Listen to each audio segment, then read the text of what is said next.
Bonjour à tous, ici Suika. Aujourd'hui, petite vidéo création de chara design. C'est une de mes choses préférées d'en créer et je pense que c'est toujours super intéressant de regarder ce genre de vidéo. Ce personnage ne vient ni de Figure Stellaire, ni de The Meaning, ni de Eldorin, mais d'un projet avec un artiste que j'aime énormément, qui est aussi mon petit copain en fait. N'étant pas du tout doué avec genre tout ce qui est décor, etc., je lui ai donc demandé de m'aider dans ce manga parce que vraiment je suis une plouc en décor. Du coup, si vous voulez aller le suivre, il a un Instagram, c'est No One Needs to Know. Allez checker son Instagram, il vient de recommencer, il a vraiment besoin d'être suivi, s'il vous plaît, faites quelque chose. Ce manga en collaboration était censé être pour le concours Manga Draft, mais à cause du coronavirus, et vous savez, le confinement, euh, on n'a pas vraiment pu avancer le projet, en plus du fait que je sois en période d'examen, yes, queen. Donc on pense le faire hors concours. Du coup, pour l'histoire. L'histoire parle d'un monde où les fleurs ont une forme humaine et une jeune pousse s'éveille dans ce monde étrange. Elle sera prise sous l'aile de Pâquerette qui lui fera découvrir sa ville mais aussi le fabuleux festival de fin de saison où chaque fleur se déguise en une autre. Ici donc, je vais travailler sur Pâquerette. C'est une fille simplette mais très gentille. J'ai voulu que sa fleur décrive autant son caractère que son chara-design. C'est quelqu'un de simple et assez campagnard. Enfin, je veux dire, on voit des pâquerettes partout en fait. Euh, du coup voilà, je suis vraiment partie sur ça et j'ai commencé à créer son chara-design. Pour son visage, j'ai choisi quelque chose d'assez rond. Je voulais vraiment que ce soit un personnage doux à regarder. Ses yeux sont aussi un peu tombants, rajoutant un aspect tendre au personnage.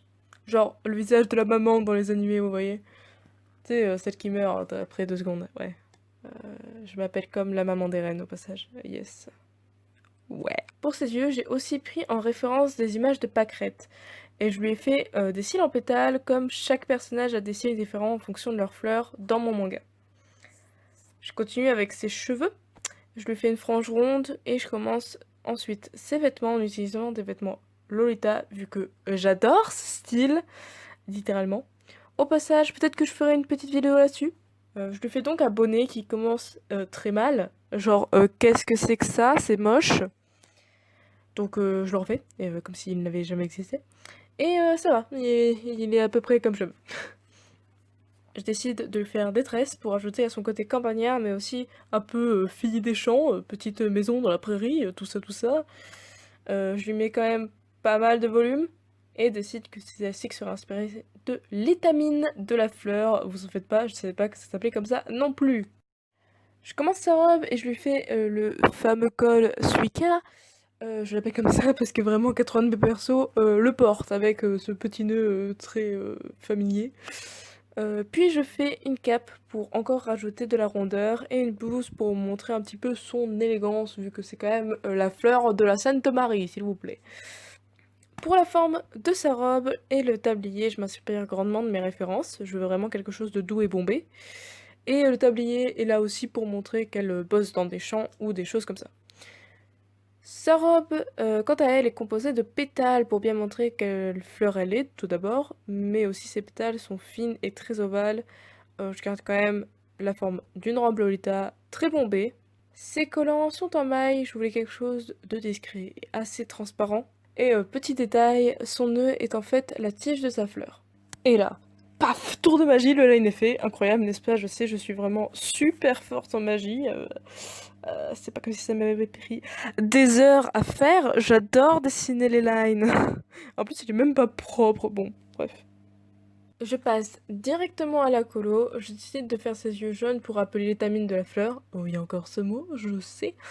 Mais aussi le sous-ton de sa peau, car je trouve que ça la rend plutôt intéressante. Je finis son visage et sa main, puis je passe directement aux couleurs de sa tenue. Pour la couleur de sa tenue, je m'inspire vraiment de toutes les couleurs de la pâquerette. Mais elle est blanche et jaune. Oui, mais non.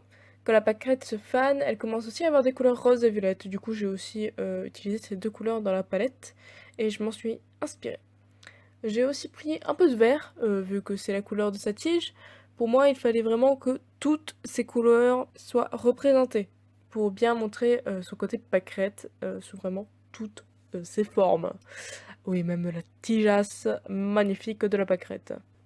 Je fais donc son nœud en rose. plusieurs détails en jaune.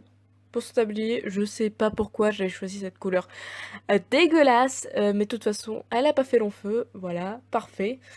Je décide de mettre cette couleur fanée sur le bout de sa robe ainsi que ses manches et de faire le bonnet en rose. Pour le nœud tige-feuille, je choisis un vert pâle qui va avec le reste du perso, sans se démarquer, parce que oui, c'était un petit peu la chose un peu compliquée, parce que si j'avais mis un vert un peu trop punchy, ça aurait tout détruit, très clairement. Après, je fais un shading rapide et pas génial, mais c'est juste pour poser des couleurs, donc c'est pas bien grave. Au final, je voulais que son chara-design reste dans les couleurs pastel et blanches. Pâquerette est un personnage doux et assez pur.